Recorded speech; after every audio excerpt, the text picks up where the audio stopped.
And we're live. Happy Halloween. Happy Halloween from the boobies. From the boobies and from my not so scary Mickey Mouse. Wait, yeah, this is Mickey Mouse. Um, First of all, I'm Sasha, and then this is, Mandy. and we are And here to talk about some spooky shit. Not to mention, I actually think that Halloween is a stupid holiday, but I digress. we're all allowed to have our own opinions. It's not my favorite, but I don't hate it. It's like Labor Day to me. It's like, oh, cool. Okay. Okay, moving on. All I know is that tomorrow's November 1st, which means I could put up the Christmas tree. So, Christmas Tree Club. exactly. That's where we're Christmas at. Tree Club. A That's where we're at. Um, Anyways, we're gonna talk about some spooky stuff. Miss Mans, do you wanna take it out, hit us off, start it up? I don't know. Do you wanna go ahead and talk about the spookiest thing that you've seen in the bodybuilding world, or like the scariest thing? So hard because there's like so many things that I've seen and heard and done myself. Um, not we that's how we grow. That's how we grow. Is we make mistakes. You got to walk before you can run or whatever or skip. Um, Biggest one that I think is super spooky to me, especially from like a metabolic standpoint, is, and this I think more so for female competitors, when your coach is like, hey, I'm gonna have you eat 700, 800, 600 calories, and it's like 4+ weeks. That is fucking spooky. You can Yeah, do that's some pretty damage, pretty damage. You pretty can do big some damage. pretty damage there. You could do some pretty damage. Yeah, you could do some pretty scary freaking damage over there Ye- because eating less than 1,000 calories for over 4 weeks, I think, is just re-freaking ridiculous. And if it's because of the metabolism and like how hard you need to push and prep, that's why we have to do a pre-prep and have Yep. a good pre-prep and not freaking rush into a show. Word, word. I mean, and then for perspective, for people that aren't in the space, a toddler needs 1,200 calories a day to function, proper brain function, energy, development, hormonally, etc. A toddler, a 2 to 3 year old tiny human needs 1,200 calories. So when you have a grown-ass woman on 700 calories, 750, 800 calories, like you're really, really, really pushing the needle to a point where, like, if that's what you need to do, like you said, then like we got to pull this prep. Yeah, It's, you got to pull the prep. there's something deeper Yeah. wrong. Yeah. And while we're on the topic of preps, something really freaking spooky and scary that I've seen is 2+ hours of cardio a day. And I'm not talking about steps because I probably walk, collect, like if you were to combine all of my little walks that I do throughout the day, post digestion, morning, whatever, probably like 2 hours or so. I'm talking about straight shot, 2 hours, heart rate above 150, Like Stairmaster, two like hour type Stairmaster shit. 5, 6 times a week for 2 hours for again extended periods of time. It's like you either rush the prep to where your metabolism wasn't in a good place to begin, and now you have to push even harder. You're trying to rush the prep in the sense of you want to compete sooner, and your body is just not responding, or your coach just wants to drive your body into the freaking ground, which is another scary thing that I've Just seen. say it. Your coach hates you. No, I'm No, just kidding. seriously. No, seriously. And Like, like we spoke a little bit about this before about a coach just pushing people into prep and driving their bodies to the point of not no return, but a very difficult return. And I think that that is so freaking scary. Like that is terrifying. it is scary. It's so like it's negligence too. It's actually a conversation I had with my coach yesterday was I don't know how there are coaches out there who are morally and ethically okay with pushing these competitors to the point where they require years to recover after one Years. prep. Is it worth the placing? And you're not even going to get like a high placing if you're really pushing your body that much.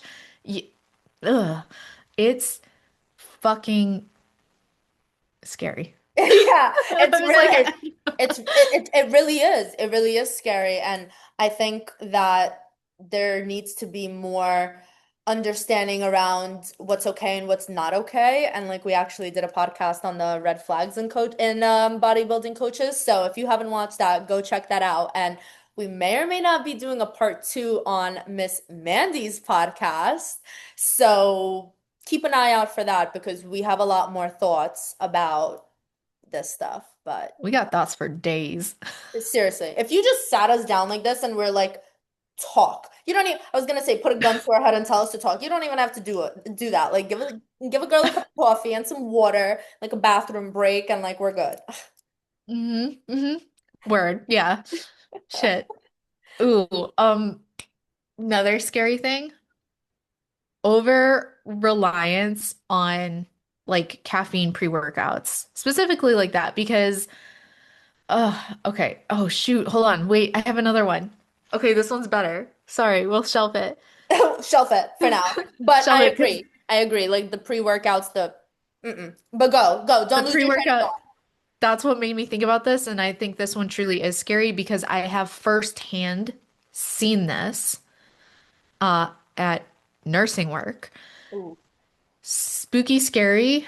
And this one is going out to mostly gentlemen, but definitely applies to women too. If your coach is having you run PEDs and things that you don't have business running, I have seen, I think by the time I left, I saw three young men in their early 20s, otherwise perfectly healthy, but bodybuilders that were running inappropriate stacks and gear and actually had heart attacks. And there's really no reason a 21-year-old should be having a heart attack and having to go in and have surgery for that. Yeah. That is legitimate spooky shit. So like, Yeah. and I'm not hating on PEDs or anything No, actual not like at that, all. but it is scary in the sense that if you don't do your research, if you don't know what you're taking, if you don't know why, if you don't know appropriate dosing, that's what's scary. Yeah. Education is not scary. Do the education, but like having a heart attack at 21, that is unacceptable. It's the negligence that's scary. It's Yeah. the, again, not caring enough about your own protocol. That's scary. It's the, what are you, oh my God, excuse me. What are you willing to do to get to where you want to go?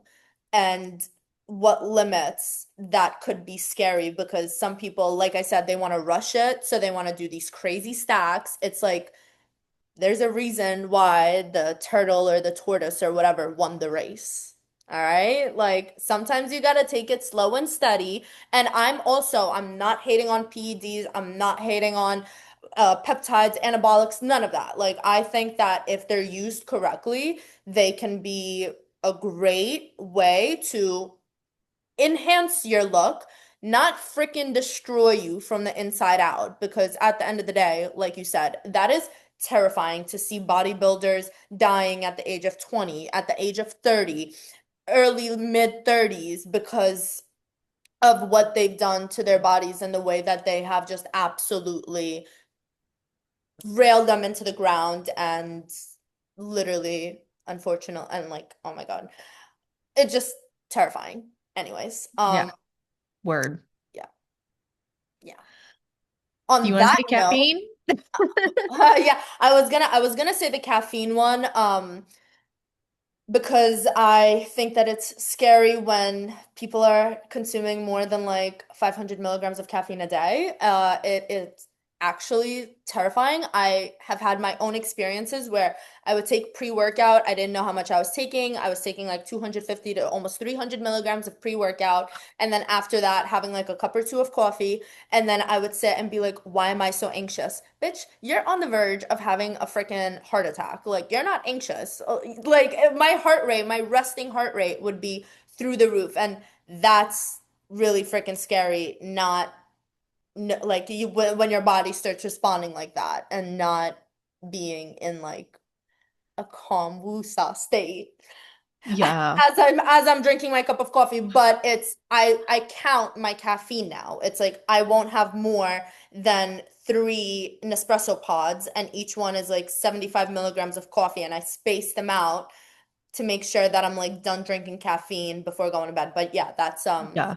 significantly before going to bed, but that's scary. Yes. Dude, always got to count your caffeine intake. I do that now too. But do you you want to know a semi-embarrassing Mandy lore Oh God. story that Yeah. was also scary, also Yes. spooky? Yes. Dude, before I would count my caffeine intake, like when I first started like lifting to bodybuild, not like competing yet, I would go to the gas station because it was the only place you could get rain, like the rain energy drink when Oh they God. first came out. And I would literally buy like 12. And that would last me like a week. I was drinking like a couple a day. Plus, that was in my venti Starbucks era too. So I was like also drinking that. And that was like looking back, I'm like, How did oh, I shit. survive? Like God was looking out for me. It really was. Really was. So that was spooky. And that's some lore for you. But I have a story that's not about caffeine, but well, it kind of does tie into caffeine a little bit. It's it's gonna tie into my next spooky thing, and that is ego lifting and not it's a good focusing on one. form. I think that is freaking terrifying. And I'm gonna tell you guys a really quick story.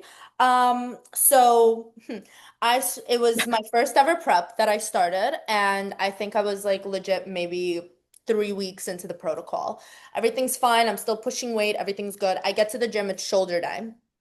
Heck yeah, love shoulder day. I was like starting to really like push some weight. Everything's great. I come in, I have my dry scoop of pre-workout. I'm amped, I'm hyped, good music playing. I get in, whatever, I go to work out. First set, well, I warm up. I didn't do good warm up, so this could have also contributed to it. So I do like 30 seconds of a warm up, as a new, not new, but as a gym girl would who doesn't care about warm ups. Now I do. I go into my first set, everything's good, everything's fine. I'm doing shoulder press. I go into my second set. I'm 2 reps in, third rep, boom. Oh, Dumbbell, thank God it was only 20 pounds. Like it was literally like warm-up sets. Not, well, this was already like kind of a working set, but 20 pounds back. My shoulder pops out. It's 5 in the morning. I'm in the gym on like 200 milligrams of caffeine, no food in my body. I am just like, I have music blasting, and I knew that I fucked up when I literally heard through my music the in like when you like crack your knuckles but like and you can hear it like it's weird. I hear it pop out and I like don't know what to do. My adrenaline is going, my heart rate's going. I yank it back. I like hit myself against the wall to put it back in place. I put it back in place and I'm just like on the floor crying. And you know what I do next? This is like the scariest part. I get on the treadmill because I had cardio to do. shut the fuck up. Wait, I was am this when you were I in am a on sling? I am on an Was this when you were in a sling? yes, yes. I never knew what happened. I just knew that you started Yep. showing up in a sling, and I was like, oh, okay, weird. Yeah. Yeah. And I literally, because I didn't know what to do. I was scared to go to the emergency room by myself. I'm like, I think I was maybe 19 at the time, or like 18 or like 18 or 19. No, I was 19. I don't know. Anyways, one or the other.